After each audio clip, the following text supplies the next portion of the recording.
네, 오늘 네 번째 마지막 강의 시간 갖도록 하겠습니다. 네, 오늘 제가 다룰 주제는 성화와 율법이라는 그런 주제입니다. 구원파가 이제 가진 문제들을 제가 지금까지 여러 가지로 지적을 했죠. 칭의 부분에 있어서 이것이 법적인 선언인데 마치 우리에게 죄성 자체가 없어지는 것처럼 그렇게 가르치는 걸 봤고요. 그 다음에 이제 믿음과 회개에 있어서도 이들은 죄 사함을 깨달음으로 구원받는다고 하지, 진정한 믿음이라는 것은 우리 자신을 하나님께 의탁하는 거, 전인격적인 반응이라는 거, 그리고 그 안에 회개도 들어가서 회개라는 것도 완전히 돌아서는 것인데, 이들은 마치 회개를 하면 구원받지 못한 사람으로, 여전히 죄가 남아있으니까 용서받지 못하고 마치 구원받지 않은 사람으로 취급하는 그런 오류를 저희가 봤습니다. 지난 시간에는 구원의 확신에 대해서 살펴봤죠.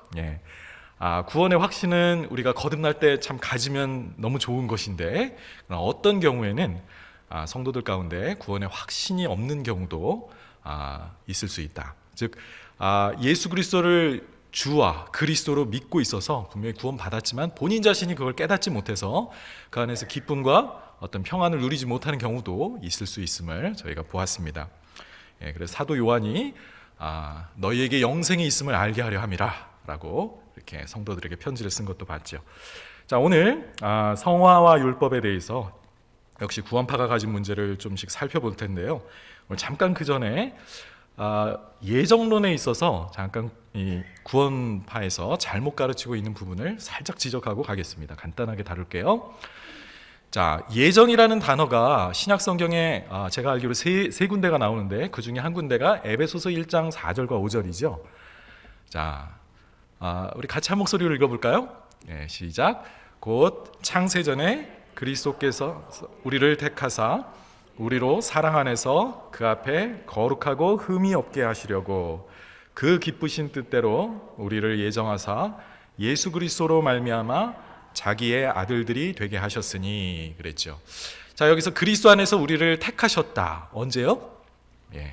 창세전에, 세상을 만들기도 전에 하나님이 우리를 선택하셨다는 겁니다. 그리고 예정하셨다라고 또 되어 있죠. 여기서 선택하다, 또 예정하다라는 단어가 나옵니다. 예수 그리스도로 말미암아 아들이 된 것은 하나님의 선택과 예정 때문이었다라고 말하는데요. 이요한 씨 같은 경우에는 여기서 이제 예정된 것이 여기 우리라고 되어 있는데, 여기서 우리라는 말을 가지고 이것이 개인이 아니라는 거예요. 우리 성도 한 사람 한 사람이 아니라 교회라는 의미로 받아들입니다. 하나님이 교회를 예정하신 것이지 각 개인을 예정하신 것이 아니라는 겁니다. 각 개인이 믿고 안 믿고는 죄의 사함을 깨닫고 안 깨닫고는 각자에게 달린 것이다. 이거는 본인의 것이고 하나님이 예정해서 그렇게 된 것이 아니다라는 암시가 이 안에 들어있는 거죠. 교회가 창세전부터 예정되었다는 뜻으로 이렇게 받아들입니다. 그래서 실질적으로 예정을 부인하는 거죠. 하나님이 우리 한 사람 한 사람을 구원받도록, 하나님의 자녀가 되도록 예정하셨다는 사실을 부인하고 있습니다. 거기에 대해서 잠깐 보시면, 자, 예정이라는 것은 하나님이 각 개인들을 영생이나 영벌로 선택하시는 것을 말합니다. 그 중에서 이제 선택이라는 말도 있죠. 그 중에서 어떤 사람을 영생을 위해 선택하는 것을 좀 예정과 구별해서, 선택은 구원받는 사람을 택하신 것으로 신학에서는 그렇게 구별하기도 합니다. 구별 안 하기도 하고요. 자, 그런데 중요한 사실은 하나님께서 교회를 예정하신다, 또는 그리스도만 예정하신다, 이것이 아니라 우리 각 사람 한 사람을 하나님의 계획 속에 다 구원받도록 예정하신다는 거죠. 예를 들면 누가 있을까요? 예레미야라는 선지자에게 하나님이 하신 말씀이 있습니다. 내가 너를 모태에 짓기 전에 너를 알았고, 내가 배에서 나오기 전에 내가 너를 성별하였고, 따로 구별했다, 거룩하게 구별했단 말이죠. 내가 너를 여러 나라의 선지자로 세웠노라 하시기로. 예레미야라는 선지자는 아예 어머니의 뱃속에 존재하기도 전부터 하나님이 그를 알고 계셨다. 여기서 안다는 말은 단지 그가 존재할 걸 안다는 게 아니라 아주 친숙하게 아는, 부부가 서로를 알듯이 그렇게 친밀한 인격적인 알을 말해요. 하나님은 예레미야를 속속들이 이미 다 알고 계셨던 겁니다. 엄마 뱃속에 지어질 때 낳기 전부터. 그리고 이미 따로 구별해놨어요. 뭐가 되도록? 열방의 선지자, 이스라엘의 선지자만이 아니라 열방의 하나님의 말씀을 전할 선지자로 이렇게 택해 두셨다라는 겁니다. 그러니까 우리의 존재가 지어지기도 전부터 하나님은 이렇게 예레미야 선지자를 예정하신 것처럼 우리도 예정하셨다고 생각할 수 있는 거죠. 여기서 분명히 너라고 했습니다. 그죠? 어떤 뭐 이스라엘을 선택했다 이게 아니라 이 예레미야라는 선지자 한 사람, 성도 한 사람 한 사람을 예정하신다라고 봐야 되겠습니다. 자, 구원은 누가 결정하는 겁니까? 내가 결정한 것이 아니라 그래서 하나님이 결정하신 거예요. 내가 그리스도인이 된 이유는 하나님이 그렇게 예정하셨기 때문이라고 우리는 말해야 되겠습니다. 내 결정이 아니라 자, 에베소서 1장 11절, 아까 4절과 5절이었잖아요. 11절에 다시 한번 예정을 말하는데 그때 이제 뭐라고 하나님이 하시냐면 모든 일을 그의 뜻에 결정대로 일하시는 이에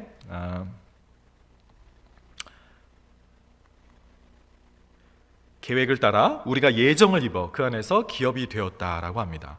모든 일이 다 하나님의 뜻 가운데 되어진 일이다. 심지어 하나님이 자기 자녀로 삼으실 자에 관한 그런 계획을 가지고 있지 않았는데 그런 일이 발생했다? 있을 수 없죠. 모든 일이 하나님의 뜻 가운데 이루어진 일이다라는 걸 볼 때 우리가 하나님께 부름받아 구원받은 것도 하나님의 계획 안에 있었던 일이었다라고 생각해야 되겠습니다.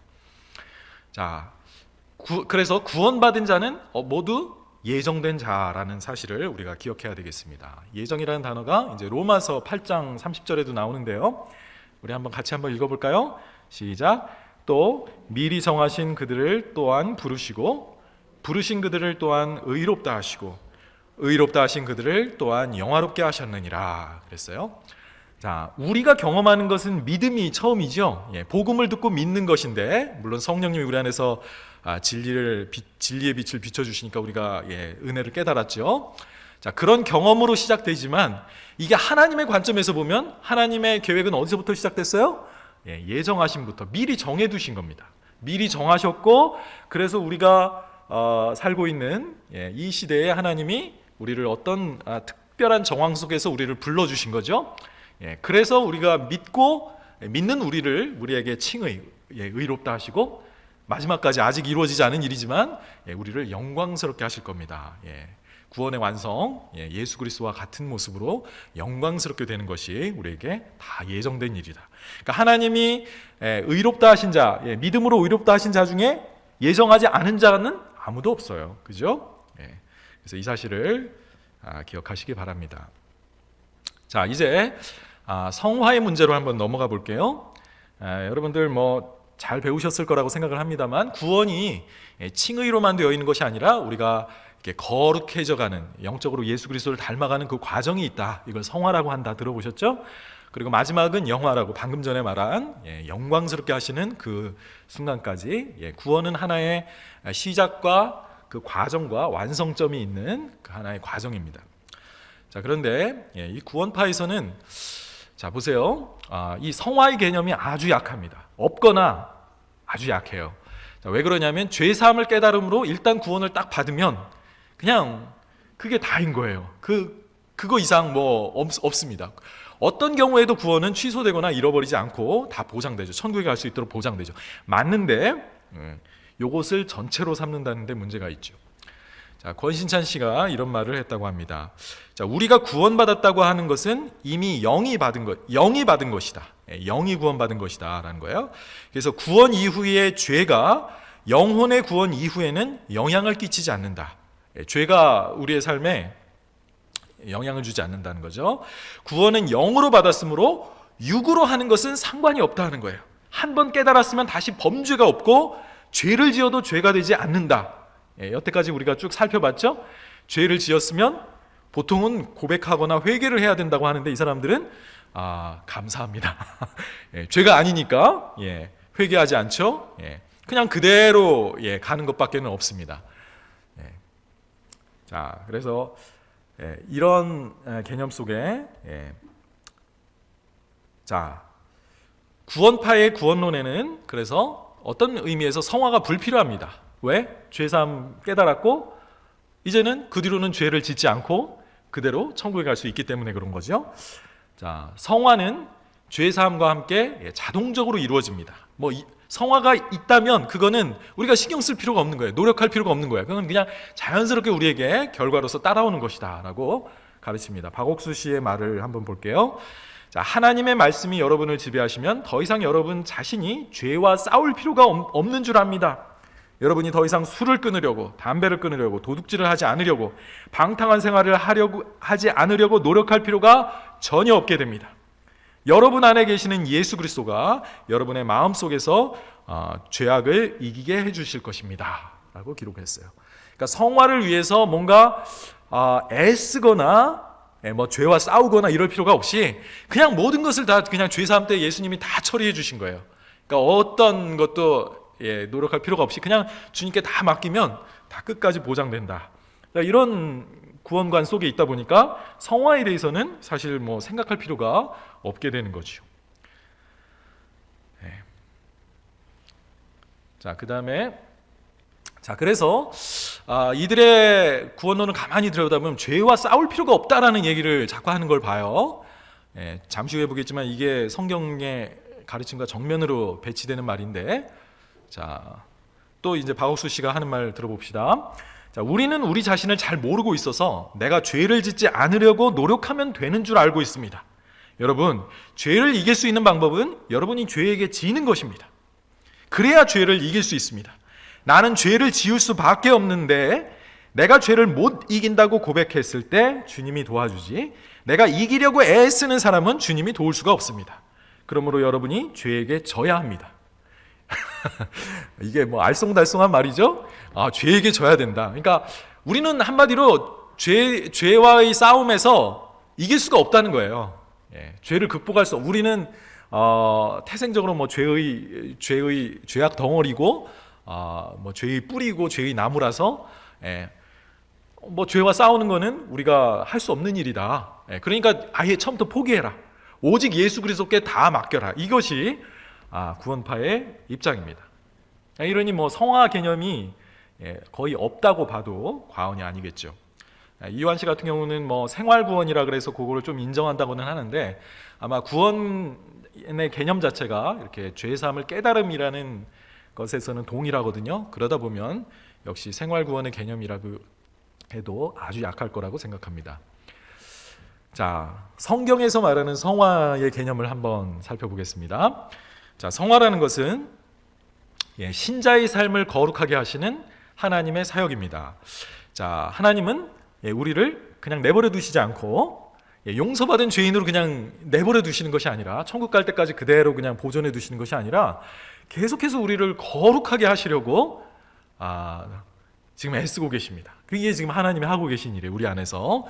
자, 이 사역을 하시는 분이 바로 성령님이십니다. 성령님이 우리를 거듭나게 하셨을 뿐만 아니라 그냥 거듭났으면 새로 태어났는데 영적인 아기 상태로 내버려 두는 것이 아니라 우리가 계속 영적으로 성장하도록 계속 우리에게 훈련을 주시고 또 시험도 주시고 해서 계속 자랄 수 있도록, 예수 그리스도를 닮아가도록 역사하고 있습니다. 그래서 성령님이 지금 우리 안에서 육신의 소욕과 성령의 소욕이 우리 안에서 싸우고 있다 그러죠. 그래서 우리가 성령을 좇아 행하라, 그러면 육체의 욕심을 이루지 아니하리라 그랬잖아요. 그랬을 때 우리 안에서 성령의 열매가 점점 더 맺혀집니다. 그 성령의 열매가 바로 9가지로 되어 있는 그 성령의 열매가 바로 예수 그리스도의 성품이죠. 그런 모습이 시간이 지날수록 우리의 삶에서 점점 더 뚜렷하게 드러나게 됩니다. 자, 우리의 거룩함이신 그리스도의 사역을 기반으로 합니다. 이 성화도 역시 그 칭의와 마찬가지로 오직 예수 그리스도를 믿음으로 이루어집니다. 예수 그리스도를 믿을 때, 자, 우리의 믿음과 함께 성령님이 오셔서 어떤 일을 하시냐? 예수 그리스도가 우리의 것이 되게 합니다. 예수 그리스도와 나를 하나가 되게 하는 거죠. 내가 주 안에, 주님이 내 안에 거하시게 하는 연합으로 이끌어줍니다. 자, 그럼 우리의 거룩함의 원천은 어디에 있느냐? 바로 우리 안에 계신 그리스도시라는 겁니다. 자, 그래서 그리스도께서 고린도전서 1장 30절에 너희는 예수 그리스도 안에 있고 그분이 우리 안에서 지혜와 의로움과 거룩함이 되셨다라고 말씀합니다. 그러니까 예수 그리스도가 우리의 거룩함이 되시고 또 우리를 그분과 연합된 우리를 또 거룩하게 변화시켜 가십니다. 자, 우리는 이미 하나님께 부름 받은 순간 거룩한 백성이 됩니다. 베드로전서 2장 9절 아시죠? 너희는 택하신 족속이요, 하나님의 거룩한 소유요, 그 왕 같은 제사장이다 그랬을 때 그분의 거룩한 백성이 된 것입니다. 자, 그래서 성도라는 말이 있죠. 성도는 그 거룩한 자들, 거룩한 무리라는 뜻 아닙니까? 하나님 쪽으로 아까 성별되었다. 하나님이 세상으로부터 따로 갈라놓으신 자기의 것으로 삼기 위해 거룩한 백성으로 삼기 위해 따로 떼어놓았다라는 의미에서 성도입니다. 우리의 어떠함과 상관없이, 우리의 영적 수준과 상관없이 우리는 이미 거룩한 백성이에요. 자, 그런데 하나님은 또 거룩하라고 명령도 하십니다. 그러니까 우리가 거룩한 것은 지위적으로 거룩한 것이고, 그러나 실제로도 하나님은 거룩하라고 명령하고 계세요. 자, 그래서 성화라는 것은 이미 이루어진 사실인 동시에 우리가 거룩한 백성이 되었다라는 면에서 사실이지만, 또한 동시에 하나님은 거룩해져라, 거룩하라고 명령을 하고 있습니다. 자, 그 말씀을 한번 볼게요. 자, 베드로전서 1장 15절과 16절 우리 같이 한번 읽어보겠습니다. 시작. 오직 너희를 부르신 이처럼 거룩한 이처럼 너희도 모든 행실에 거룩한 자가 되라. 기록되었으되 내가 거룩하니 너희도 거룩할지어다 하셨느니라. 네. 혹시 이 말씀을 지금 기록되었으되 베드로가 인용하고 있는데, 이 인용한 말씀이 어디서 나왔는지 아세요? 내가 거룩하니 너희도 거룩할지어다. 이 말씀은 모세오경 중에 레위기서에 있는 말씀입니다. 이 말씀이 레위기서의 핵심 구절이거든요. 그러니까 레위기라는 책 자체가 하나님의 거룩한 백성으로 사는 법을 가르쳐주고 있는 책이에요.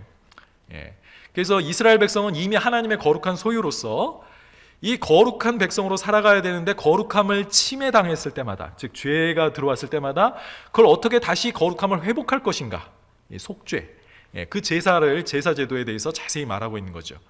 자, 우리 신약의 백성들도 이스라엘 백성과 마찬가지로 하나님의 거룩한 백성입니다. 자, 그랬을 때 우리는 거룩할지어다. 우리의 거룩함, 이미 하나님이 우리를 거룩한 백성으로 삼아주신 그 거룩함을 계속 유지해야 할 책임이 있습니다. 우리를 불러주신 하나님은 거룩하신 분이지요. 그분은 이 세상의 어떤 존재와도 다른, 구별되는 존재이시고, 또 도덕적으로 볼 때 아무런 죄가 없으신, 죄를 차마 용납하지 않으시는 그런 거룩하신 분입니다. 절대적으로 순수하신 분이죠. 자, 그런 분이 우리에게도 우리의 모든 행실에, 우리가 하는 모든 말과 행실이 거룩하게 되기를 원하십니다. 그래서 내가 거룩하니 나의 백성된 너희도 거룩하라, 거룩할지어다 라고 말씀하셨어요. 그래서 우리의 신앙의 목표는 여러분 거룩함이라고 생각하시면 돼요. 나는 정말 이 정결함, 죄로부터 용서받았을 뿐만 아니라 실제로 이제는 죄를 짓지 않는 삶, 이런 정결함을 마음에 추구하시기 바랍니다. 이것이 또 왜 중요한지 나타내주는 또 중요한 구절이 있는데, 히브리서 12장 14절이에요. 함께 읽겠습니다. 시작. 모든 사람과 더불어 화평함과 거룩함을 따르라. 이것이 없이는 아무도 주를 보지 못하리라 그랬어요.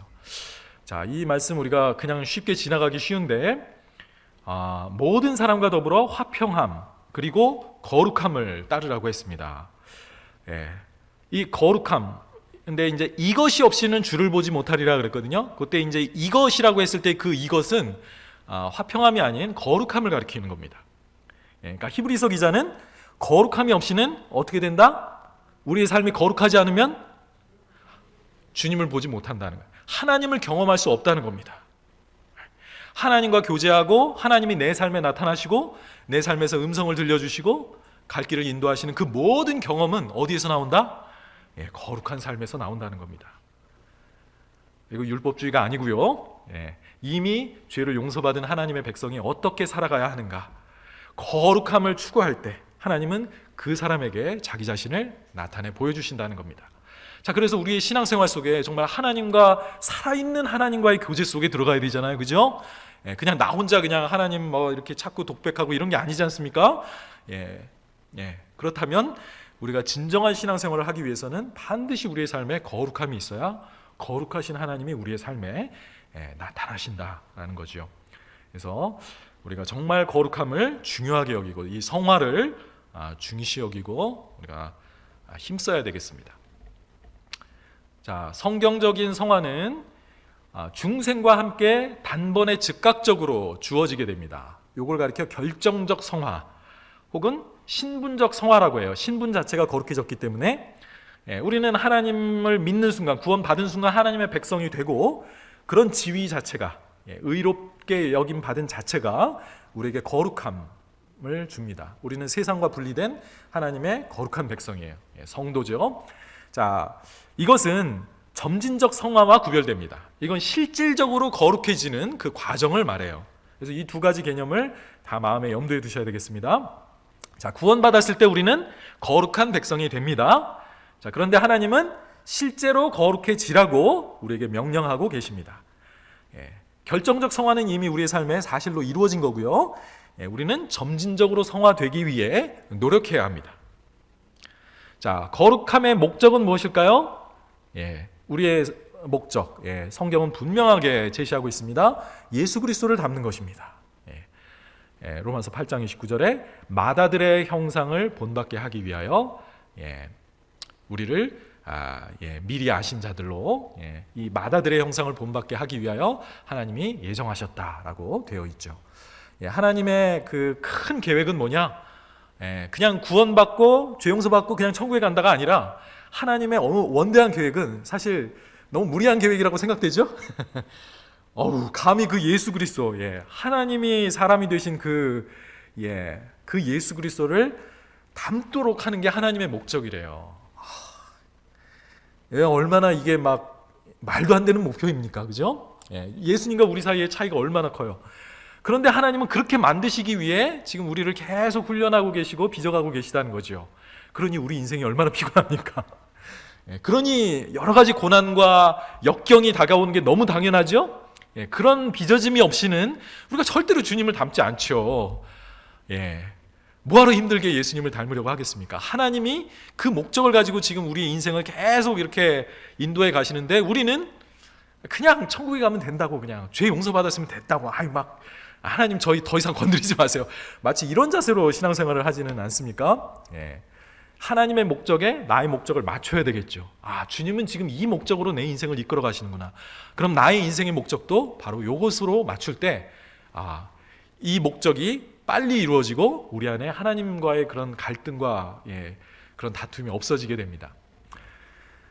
그리스도는 완전한 하나님의 형상이시죠. 아담을 지을 때 하나님이 형상으로 지었잖아요. 첫사람을. 근데 그 형상이 이제 깨어집니다. 불순종으로 인해서. 근데 하나님이 다시 한번 둘째 사람 이 예수 그리스도를 완전한 하나님의 형상으로 우리에게 보내주셨죠. 그리고 이제는 성령을 통해 우리가 육신을 벗어버리고 점점 더 예수 그리스도와 같은 모습이 되어가도록 우리를 빚어가십니다. 이 계획 속에 우리가 지금 살고 있는 거죠. 우리 인생이라는 것은 한마디로 예수 그리스도를 닮아가는 과정이다라고 할 수 있겠습니다. 자, 칭의와 성화의 관계를 한번 볼까요? 자, 아까 말한 것처럼 우리가 구원받는다는 것은 우리가 믿는다고 할 때 어떤 일이 일어나느냐? 성령이 우리 안에 오셔서 예수 그리스도와 나를 하나가 되게 하신다. 예수 그리스도와 내가 하나가 될 때 우리는 의롭다 칭함받을 뿐만 아니라 또 성화, 거룩해지는 일도 동시에 이루어지게 된다라는 겁니다. 자, 거기 제가 읽어볼게요. 복음은 우리가 예수 그리스도를 만나 그분과 연합되는 것이다. 그리스도와 내가 하나가 되는 거예요. 갈라디아서 2장 20절 생각하시면 되겠죠. 우리가 하나님께 받는 것은 여러 가지 그냥 잡다한 여러 가지 선물들이 아니라 예수 그리스도라는 은혜로운 그 하나님이, 예수 그리스도가 내 안에 거주하신다, 내주하심, 요거 딱 하나의 선물이라는 거예요. 이와 같이 그리스도와 연합할 때 두 가지의 중요한 결과가 생긴다는 겁니다. 하나는 자, 칼뱅이 이렇게 설명을 했는데 고린도전서 6장 11절을 근거로 칭의라는 선물, 이건 외적 변화죠. 하나님이 나에게 의롭다라고 내 죄를 용서해 주시고 무죄를 선언해 주십니다. 법적 선언으로. 그뿐만 아니라 나의 내면을 거룩하게 바꿔 가시는 은혜를 주십니다. 이중 은혜라고 불렀다는 거죠. 칭의라는 은혜가 성화라는 은혜와 동시에 주어진다라는 겁니다. 칭의가 있고 그 다음에 성화가 시작되는 것이 아니라 칭의와 성화가 동시에 시작되는 겁니다. 자, 고린도전서 6장 11절이 뭔데요? 자, 함께 읽어보겠습니다. 시작.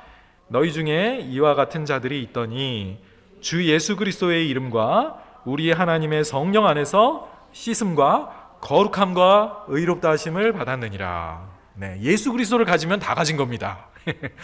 그분을 가지니까 그분 안에 있는 의로움이 나의 의로움이 되는 거고요. 그분의 거룩함이 또 나의 거룩함이 되는 겁니다. 지위적으로 이미 우리는 거룩하고요.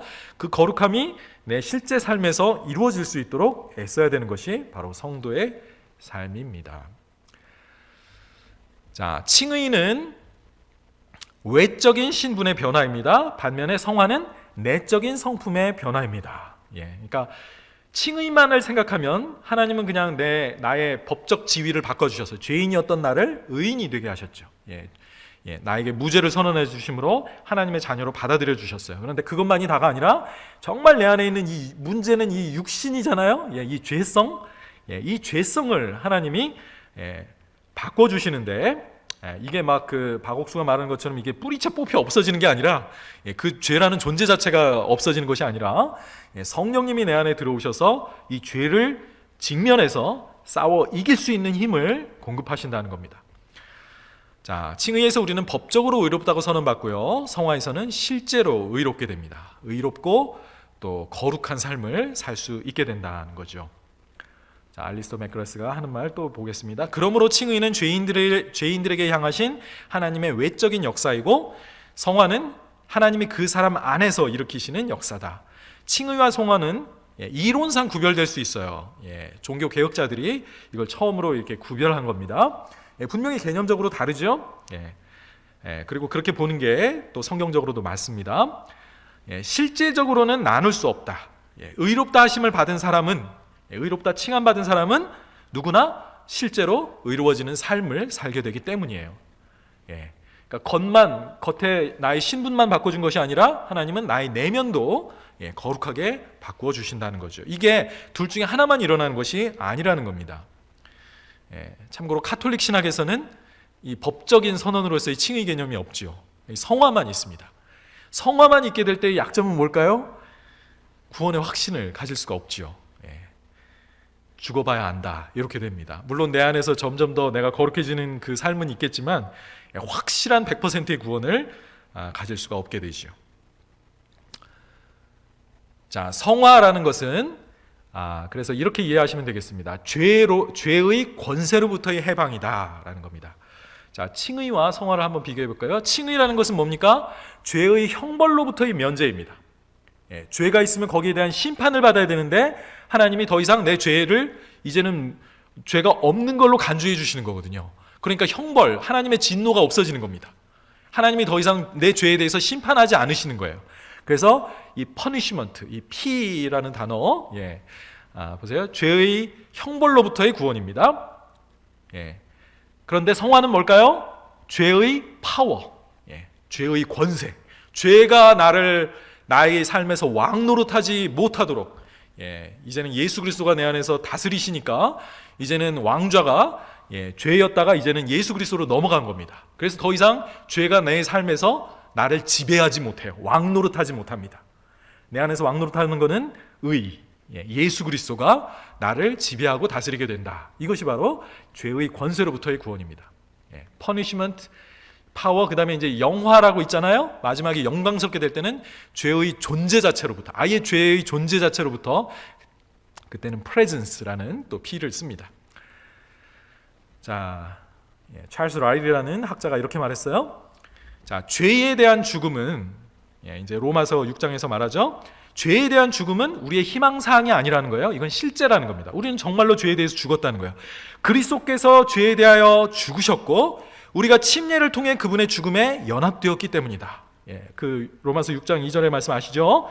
예수 그리스도와 함께 침례를 받음으로 우리는 그리스도와 함께 죽었죠. 죄에 대해서 죽은 겁니다. 자, 이때 죽었다고 할 때 죽음은 멸절을 의미하는 것이 아니라 죽음은 분리를 의미합니다. 성경에서. 자, 이 단락 로마서 6장 2절에서 4절에서 죄에 대한 죽음은 죄라는 존재의 멸절이 아니라 이제 박옥수가 착각하는 부분이죠. 죄라는 것이 완전히 없었다는 것이 아니라 그 영역으로부터의 분리를 말합니다. 침례는 그의 죽음에 참여하고 동일시되는 것이므로 우리는 죄의 권세로부터 분리되었다. 그래서 죄를 그러면 아예 안 짓느냐? 그건 아니에요. 자, 이 개념을 잘 잡으셔야 됩니다. 자, 이건 신자가 완전하게 죄 없음을 죄가 없어진다는 사실을 의미하지 않습니다.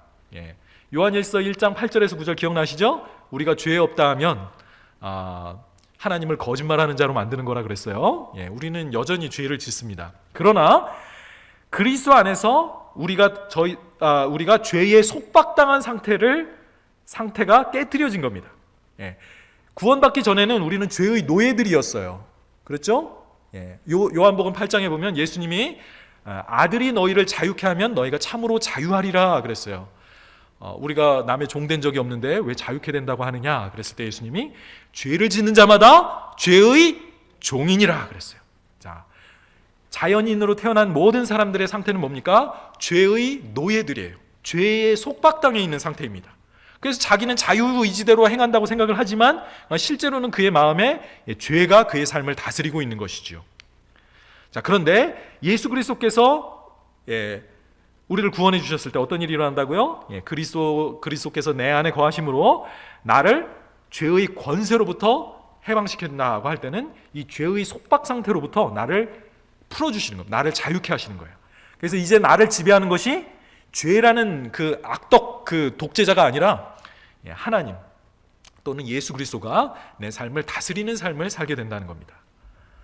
그래서 이제 다스림, 주권이 변화된 거예요. 내 인생의 주인이 바뀐 게 바로 구원입니다. 예전에는 누가 주인이었어요?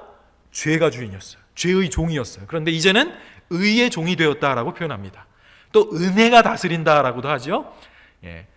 내 삶을 컨트롤하고 지배하시는 분은 이제는 주님이시다. 예수 그리스도가 내 삶을 다스리기 때문에 나는 이제는 죄의 종이 아니라 의의 종으로 살아가게 된다고 사도 바울이 로마서 6장에서 8장에서 그렇게 애써서 가르치고 있는 부분입니다. 자, 하나님은 우리의 지성, 의지, 감정을 재설정해 주십니다. 우리의 인생의 방향이 달라지죠. 그래서 예전에 추구했던 것을 더 이상 추구하지 않게 됩니다. 다 죄의 종노릇한 상태에서 추구하고 목표로 삼고 좋다고 생각했던 모든 것들에 대한 기호가 완전히 바뀌어요. 인생의 방향, 오리엔테이션이 달라집니다. 하나님의 뜻을 행하고자 하는 새로운 욕구가 생겨나요. 자, 이런 새로운 욕망으로 인해 우리는 사탄의 유혹을 거부할 수 있습니다. 그런다 그래서 유혹이 아예 없다, 이건 아니에요. 유혹은 여전히 존재합니다. 그러나 하나님을 향한 그 사랑의 마음이 우리 안에서 새로 생겨나서 이제는 죄의 유혹에 맞설 수 있게 되는 겁니다. 이길 수 있다는 거죠. 자, 성령으로 거듭난 자는 죄를 이길 수 있습니다. 이게 이제 우리가 복음주의자들이 흔히 잊고 사는, 그리고 구원파에서는 좀처럼 가르치지 않는 부분이에요. 아까 박옥수는 뭐라 그랬어요? 죄에게 져라. 그냥 예수 그리스도가 용서해 주셨다는 그것만 믿어라 라고 하는데, 그러나 성경의 가르침은 뭐예요? 성령으로 거듭난 자는 죄를 이길 수 있다. 예수 그리스도의 성령의 능력을 힘입어 나는 죄를 이길 수 있다. 이것이 바로 성경의 가르침이라는 겁니다. 이것이 바로 그리스도인의 특징이 되어야 된다는 거예요. 죄를 이기는 삶, 이것이 당연하다라고 성경은 가르치고 있습니다. 자, 여기까지 배워주셨으니까 난해 구절, 성경의 난해 구절로 알려진 두 구절 짚고 넘어가겠습니다. 자, 요한일서 3장 6절에 이렇게 말씀했어요. 그 안에 거하는 자마다 범죄하지 아니하나니. 와, 예수 그리스도 안에 거하는 자마다 어떻게 한다고요?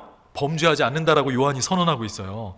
범죄하는 자마다 그를 보지도 못하였고 그를 알지도 못하였느니라 라고 요한이 말씀합니다. 아니, 요한이 1장 7절에서 그 10절까지는 뭐라 그랬어요? 죄를 안 짓는다고 하면 하나님을 거짓말하는 자로 만든다고 그랬잖아요. 그런 요한이 이제 뒤에 가서는 그 안에 거하는 자마다 범죄하지 않는다라는 말을 해요. 자, 이걸 어떻게 해석할 수 있을까요? 지금 방금 본 이 성화의 개념 속에서 우리가 죄를 그리스도인의 삶의 특징은 무엇이다? 죄를 이기는 삶을 산다는 거죠. 그래서 크리스찬의 삶이 뭔가 이 사람은 계속 죄에 짓눌려 있고 죄에 중독되어 있는 그런 삶의 패턴을 보일 수가 없다는 거죠. 그래서 여기서 이제 보통 범죄하지 아니한다라는 것을 현재형 또는 습관 이렇게 보기도 하는데 뭐 그렇게 봐도 되고요. 어떤 크리스찬의 삶의 전체적인 특징이라고 봐도 되겠습니다. 자, 3장 8절에서 9절은 이렇게도 말해요. 요한이 죄를 짓는 자는 마귀에게 속하나니.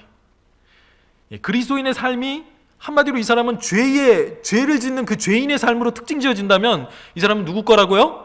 마귀. 그의 아버지가 마귀라는 것을 지금 증명하고 있는 겁니다. 마귀는 처음부터 범죄함이라. 하나님의 아들이 나타나신 이유는 뭐예요? 마귀의 일을 멸하려 하심이라. 이 죄악의 아비가 수많은 사람을 죄짓게 만드는 이 삶을 멸하시기 위해서, 이 마귀의 역사에 철퇴를 가하시기 위해서, 마귀를 쫓아내시기 위해서 예수님이 오셨습니다. 하나님께로부터 난 자마다. 그래서 하나님께로부터 난 자마다 어떻게 한다고요? 죄를 짓지 아니하나니. 방금 전에 말한 말씀을 이해하시면 충분히 납득하실 수 있을 거라고 생각해요. 이는 하나님의 씨가 그의 속에 거하시며. 진리의 말씀 예수 그리스도가 우리 안에 계시기 때문에 이 내 안에 계시는 분이 나의 육신보다 세상보다 더 강하신 거거든요. 그러니까 그도 범죄하지 못하는 것은 하나님에게서부터 났기 때문이다 라고 말씀합니다. 성화가 반드시 그리스도인의 삶에 나타나야 한다. 그리고 이 성화의 삶이 있을 때 지난 시간에 봤죠. 이것이 바로 내가 구원받은 하나님의 자녀라는 증거가 된다. 구원의 확신을 준다라고 했습니다. 자, 아까 박옥수 씨는 죄한테 빨리 져라. 우리가 못 이긴다. 그랬죠? 그런데 성경은 싸우라고 말씀합니다. 자, 점진적 성화는 거듭남에서부터 시작하고요. 하나님은 계속해서 우리 안에 거룩하게 만드시기 위해 일하고 계십니다. 하나님은 여전히 공사 중이에요. 그래서 우리에게 여전히 불완전한 모습이 나타날 수 있어요. 가끔.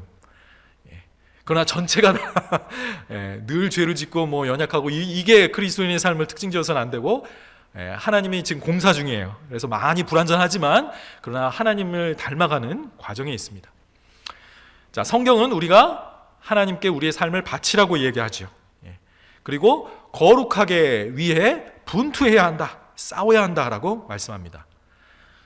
대표적인 구절이 뭐가 있을까요? 하나님의 전신갑주를 입으라. 그리고 마귀를 서서 대항하라고 가르칩니다. 이 복음으로 온몸을 다 무장하지요. 구원의 투구부터 해서 의의 호심경과 믿음의 방패와 이런 것으로 사탄을 대적해서 그와 영적인 싸움을 싸우라는 겁니다. 바울은 또 뭐라 그래요? 우리의 죄성을 죽이라고 이야기합니다. 나의 내면에서의 싸움도 있고 세상 속에서 세상의 악과의 싸움도 있습니다. 우리 그리스도인의 삶은 그래서 영적인 전쟁이에요. 철로 역정에 그걸 잘 묘사하고 있죠. 자, 이 말씀이 어디 있습니까? 자, 이 근거는 히브리서 12장 14절 같은 곳에 있습니다. 자, 함께 읽어보겠습니다. 시작. 너희가 죄와 싸우되 아직 피 흘리기까지는 대항하지 아니하고 그랬어요. 히브리서 기자는 11장에서 믿음 때문에 막 순교당한 성도들을 막 묘사했잖아요. 그런데 너희들도 물론 유혹이 크다는 건 안다. 그렇지만 너희가 죽기까지 싸운 것은 아니지 않느냐 라고 이야기를 합니다. 우리는 정말 목숨 걸고 죄하고 싸워야 되는 겁니다. 죽음을 각오하고 죄에 대항해서 싸워야 되는 것이 바로 우리 성도의 삶입니다. 자, 그리고 로마서 6장 12절과 13절 성화를 다루고 있는 그 주요한 본문에서, 자, 그러므로 너희는 죄가 너희 죽을 몸을 지배하지 못하게 하여, 죄가 지배하는 삶, 죄의 종으로 사는 삶을 이제는 더 이상 살지 말라는 겁니다. 몸의 사욕에 순종하지 말고, 또한 너희 지체를 불의의 무기로 죄에게 내어주지 말고, 계속 같은 얘기죠. 오직, 이제부터 진짜 말이죠. 성도의 태도입니다.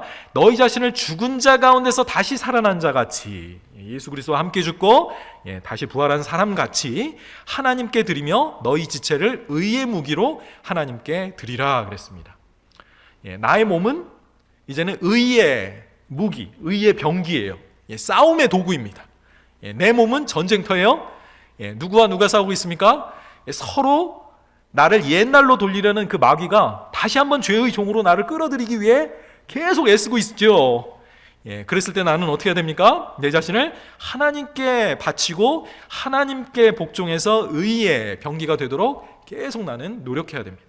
평생 계속되는 과정이고요.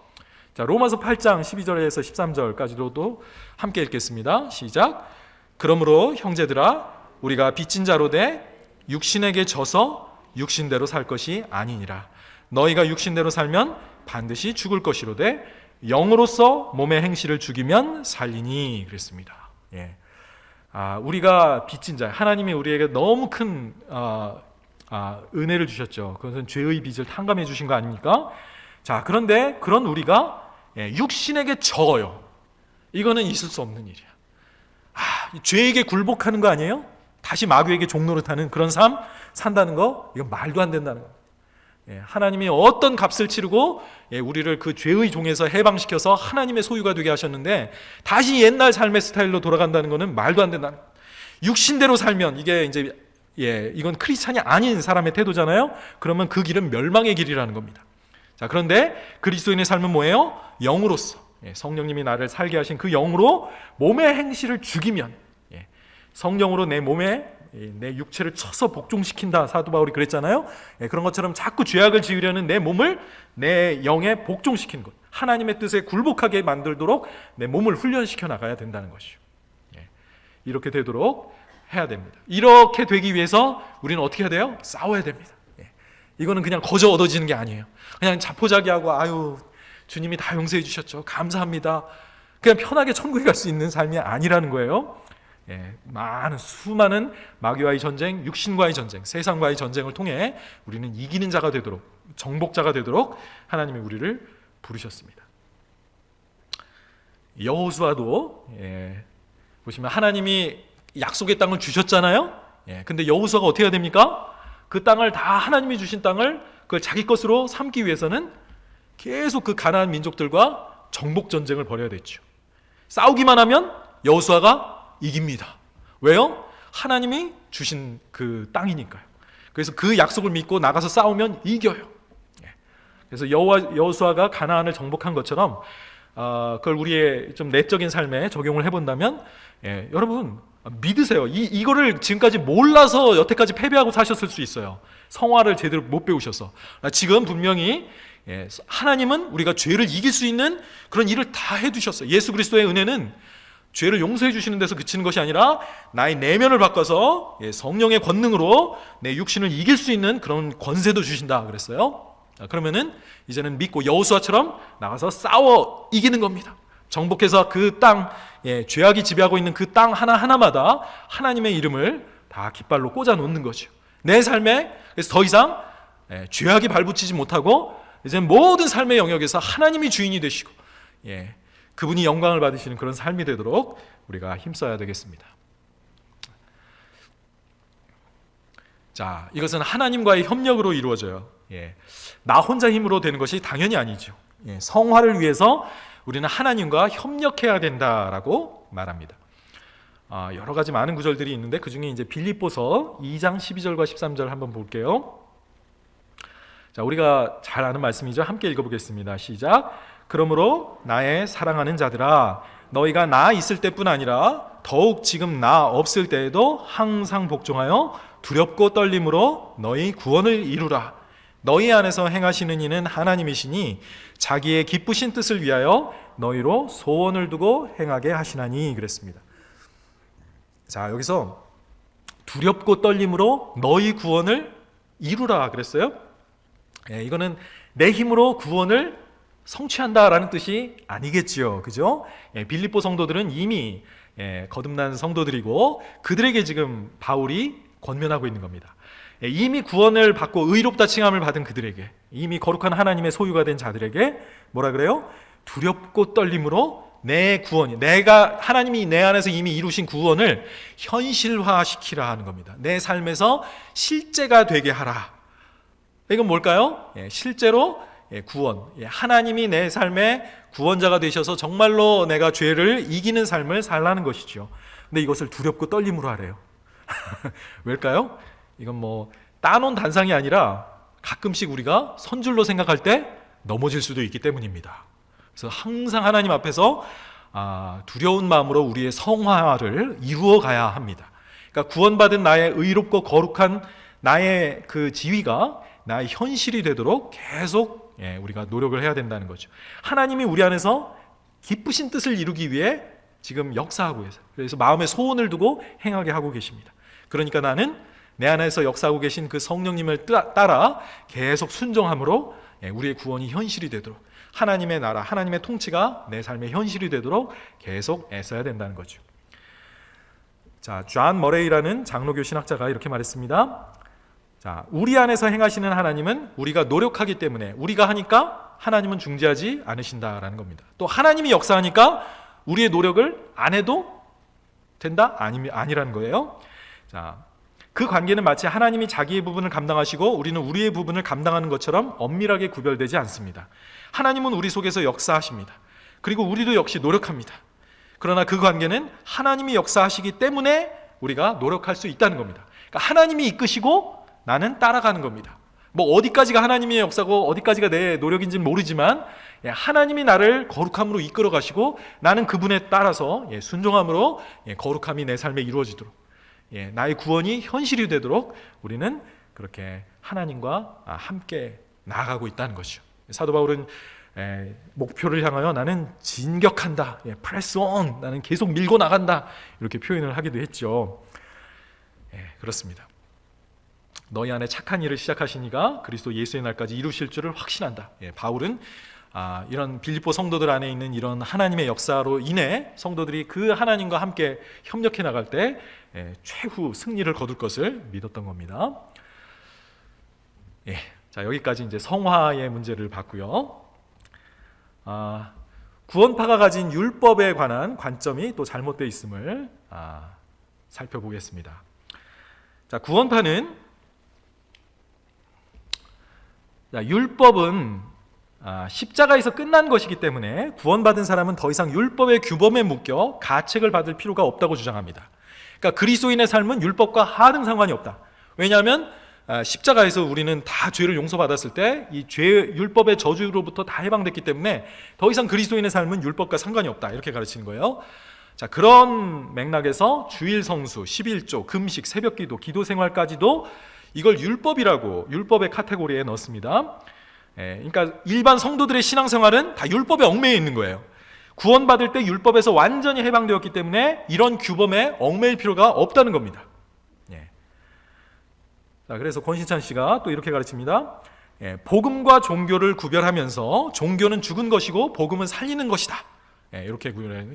기성교회는 종교고 율법 생활을 하고 있다, 율법에 얽매여 있다. 그런데 우리야말로 진정한 자유가 있고 진정한 복음대로 살고 있다 가르칩니다. 아시겠죠? 우리가 율법에 대해서 이렇게 성경을 읽다 보면 이 구원파처럼 생각하기가 참 쉬워요. 그래서 이제 신학에서는 이 부분을 이제 아주 주의 깊게 배워야 하는데요. 자, 권신찬 씨가 하는 말 좀 더 들어보겠습니다. 자, 율법은 종교다. 하나님이 주신 구약의 율법은 종교를 가리키는 것이다. 구약의 율법을 다 이렇게 도매금으로 다 넘겨버리는 거죠. 율법은 외면적인 것이요 복음은 내면적인 것이다. 모든 인생은 율법 앞에서 벌벌 떨 수밖에 없는데 그러기에 율법은 종교다. 그러면서 한국 교회를 다 율법 종교로 다 집어넣습니다. 새벽마다 울리는 종소리와 함께 모여든 사람들의 울부짖는 기도 소리는 기독교 종교가 얼마나 사람들의 마음을 메고 억압하고 있느냐를 보여주는 것이며, 그 밖에 모든 종교는 그 종교를 신봉하는 사람들의 양심에 강력한 명령으로 군림하며 사람들은 그 명령에 억압되어 있다.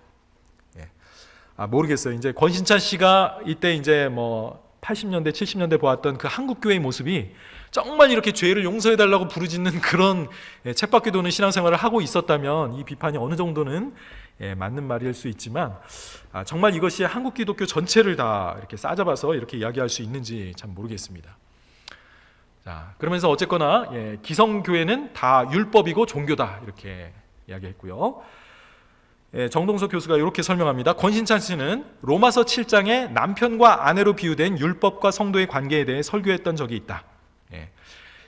그는 율법에 대하여 죽임을 당하였으니 라는 구절을 들어 구원받은 성도는 율법을 지킬 필요가 없다고 주장했다. 나아가 주의 성소 11조, 금식, 새벽기도, 기도생활까지도 율법이라고 단정했다. 이는 그가 과거 장로교 목사일 때 율법적인 신앙생활을 하면서 그 노력이 소용없었음을 경험했기 때문이었다. 우리는 무서운 폭군인 율법에 대하여 죽었으므로 율법을 지킬 의무가 사라졌으니 은혜를 누리면서 자유롭게 살자는 것이다. 이렇게 가르치고 있다는 거죠. 자, 박옥수 씨의 말을 직접 들어보겠습니다. 하나님이 인간에게 율법을 주신 이유는 율법을 다 지켜서 복을 받으라고 주신 것이 아닙니다. 율법 앞에서 자신이 죄인임을 깨닫고 구원받으라고 주신 것입니다. 그런데 사람들은 율법을 주신 하나님의 목적과 다르게 율법을 열심히 지키려고 합니다. 하면서 율법을 지키는 삶을 이렇게 정죄했고요. 자, 이완 씨도 보겠습니다. 자, 율법을 지킴으로도 죄를 없앨 수 없습니다.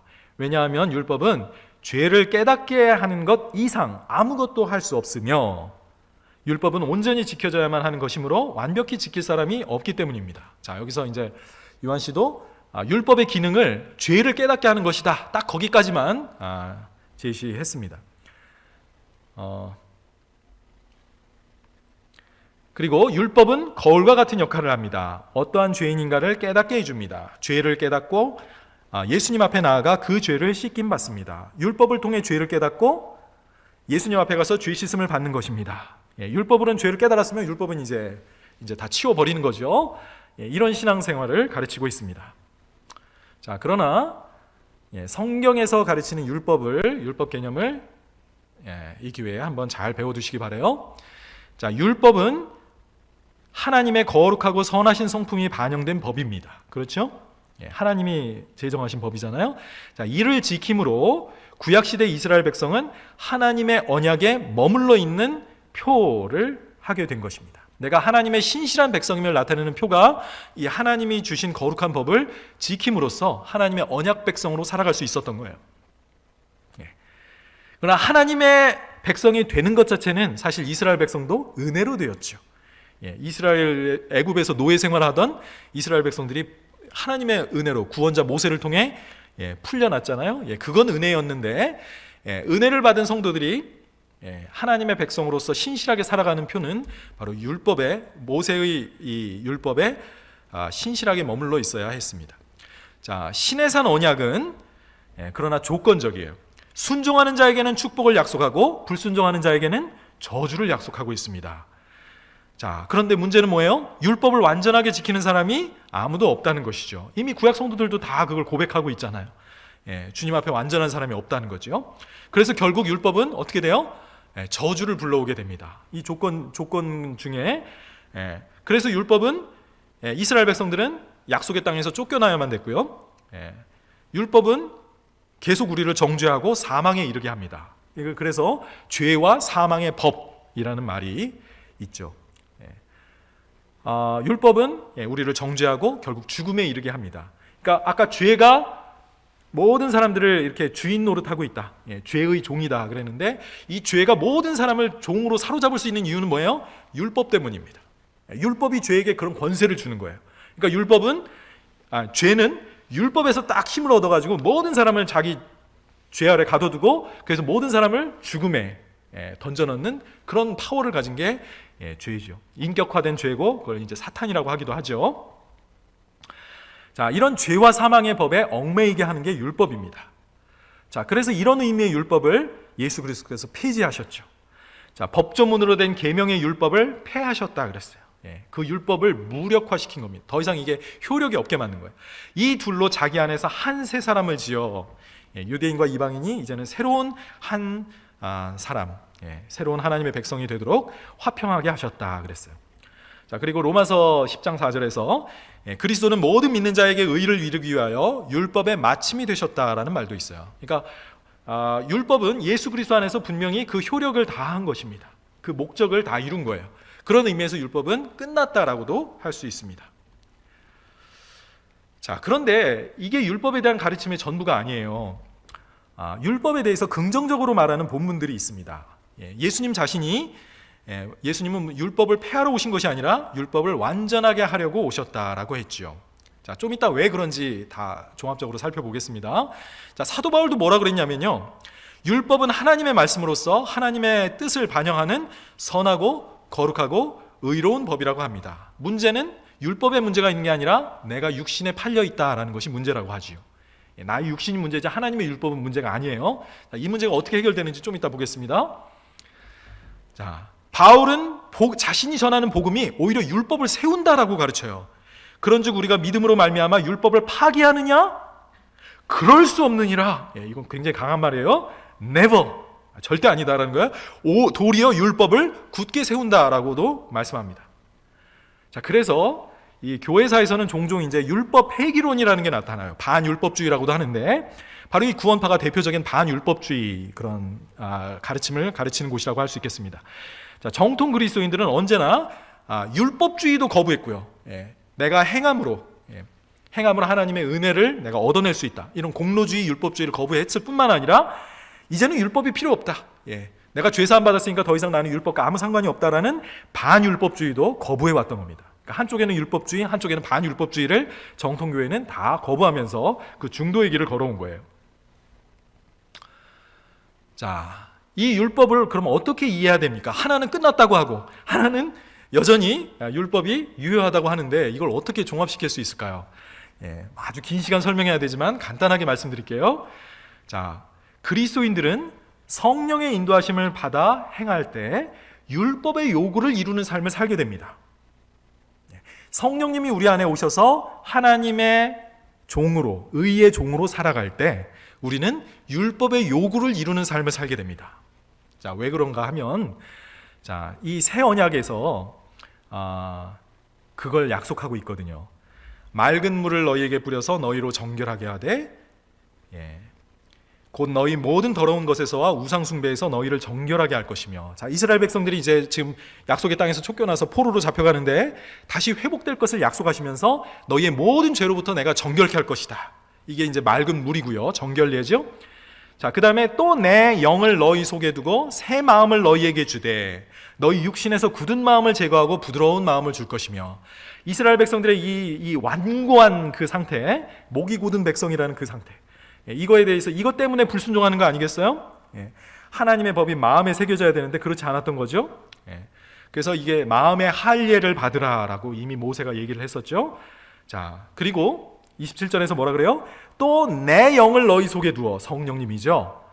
성령님을 너희 속에 두어. 그 결과 어떻게 된다고요? 너희로 내 율례를 행하게 하리니 너희가 내 규례를 지켜 행하리라 그런 겁니다. 자, 이스라엘 백성들은 아까 그 시내산의 언약을 육신 때문에 아무리 법 자체는 거룩하고 의롭고 선해도 이걸 지킬 수가 없는 거예요. 육신이 문제지 않습니까? 그런데 하나님이 새 언약을 주실 때, 즉 성령님이 오시게 되면 어떻게 달라져요? 내 마음, 이 육신의 이 돌덩어리 같은 이 마음을 부드러운 마음으로 바꿔서 하나님의 법을 즐겁게 기꺼이 행하는 새로운 백성이 되게 하시겠다는 겁니다. 자, 이 새 언약이 어떻게 해서 이루어지나요? 바로 예수 그리스도가 모든 하나님의 구원 계획을 성취하시고 나서 최종적으로 우리에게 주시는 선물이 약속의 성령입니다. 성령님이 우리 안에 오실 때 우리는 어떻게 된다고요? 새로운 마음을 얻어 하나님의 법을 행하는 백성이 됩니다. 그 말씀이 어디 나와 있느냐? 로마서 8장 3절과 4절에 나와 있어요. 자, 율법이 육신으로 말미암아 연약하여 할 수 없는 그것을 하나님이 하신다 그랬어요. 지금 설명한 부분이죠. 곧 죄로 말미암아 자기 아들을 죄 있는 육신의 모양으로 보내요. 육신의 죄를 정하사 육신을 이제 못 박아 버리신 거예요. 육신을 예수 그리스도 안에서 끝장내 버리신 겁니다. 어떤 의미에서 십자가에 못 박으심으로 이 모든 육신이 가진 이 죄라는 문제를 거기서 끝장내신 거예요. 그래서 이제는 육신을 따르지 않고 그 영을 따라 행하는 우리에게, 그죠? 우리 신약의 백성, 새 언약의 백성들은 뭐예요? 성령을 쫓아 행하지 않습니까? 그런 백성들에게 율법의 요구가 이루어지는 삶을 살게 된다는 겁니다. 자, 그래서 우리가 율법과 우리가 이제 구약의 율법을 유대인들이 613개라고 정리했다 그러잖아요. 613개를 막 늘 막 리스트를 체크해가면서 내가 이걸 지켰나 안 지켰나 이걸 가지고 산다는 게 아니라 성령님을 쫓아 그냥 살면 그 율법이 요구하는 것을 그 이상으로 충분히 지키면서 살게 된다는 것입니다. 자, 이것이 바로 율법이 제자리를 찾는 거예요. 하나님이 원래 율법을 주실 때 하나님의 백성에게 기대했던 삶이 바로 성령님이라는 선물을 통해 우리에게 가능해진다는 겁니다. 이것이 바로 예수님이 율법을 완전하게 하기 위해 오셨다라는 의미라고 할 수 있겠습니다. 율법 자체가 예수 그리스도를 목적으로 하고 있고요. 예수님은 우리의 삶을 통해서도 이 율법을 성취하십니다. 자, 율법에는 세 가지 용도가 있다고 신학에서 말합니다. 자, 이 기회에 한번 잘 배워두세요. 자, 첫 번째 용도는 우리가 알고 있는 거예요. 율법을 통해 죄를 깨닫게 된다. 구원파도 얘기하는 거죠. 여기까지만 아는데 문제가 있는 겁니다. 자, 첫 번째 용도는 뭡니까? 로마서 3장 20절 함께 읽겠습니다. 그러므로 율법의 행위로 그의 앞에 의롭다 하심을 얻을 육체가 없나니 율법으로는 죄를 깨달음이라. 이것이 첫 번째 기능이에요. 율법이 하는. 두 번째 율법의 기능은 뭘까요? 네, 이건 약간 신학적인 용도인데 예수 그리스도께로 인도해 주는 기능이 있습니다. 율법과 선지자가 목적으로 하고 있는 게 그리스도시잖아요. 율법과 선지자에게 증거를 받은 것이라고도 했고, 자, 어떤 말씀인가요? 갈라디아서 3장 24절입니다. 함께 읽겠습니다. 이같이 율법이 우리를 그리스도께로 인도하는 초등교사가 되어 우리로 하여금 믿음으로 말미암아 의롭다 하심을 얻게 하려 함이라. 그러니까 모든 은혜, 예수 그리스도를 통한 구원도 율법에 들어있는 거예요. 그러니까 율법은 우리를 정죄하는 역할만 하는 게 아니라 그 안에 그리스도를 약속하고 있고 이 그리스도를 통해 우리가 은혜로 구원받는다는 사실을 또한 가르쳐주고 있습니다. 자, 그래서 율법의 두 번째 기능은 그리스도를 가르쳐 보이는 그 기능. 그래서 그리스도가 율법의 마침이 되시는 이유가 거기 있죠. 그리스도, 목적하신 그리스도가 오셨으니까 율법의 그 기능은 배가 항구에 도달하면 배에서 내려서 목적지로 가죠. 그런 것처럼 우리는 율법에서 벗어나는 겁니다.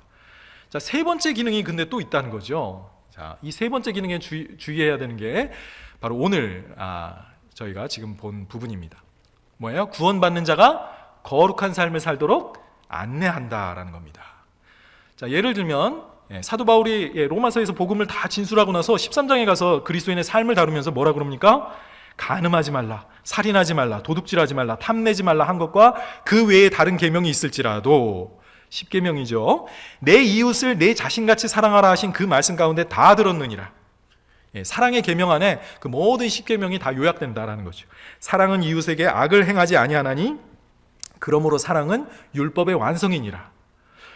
사도 바울의 말을 보면 율법과 우리는 더 이상 상관이 없다?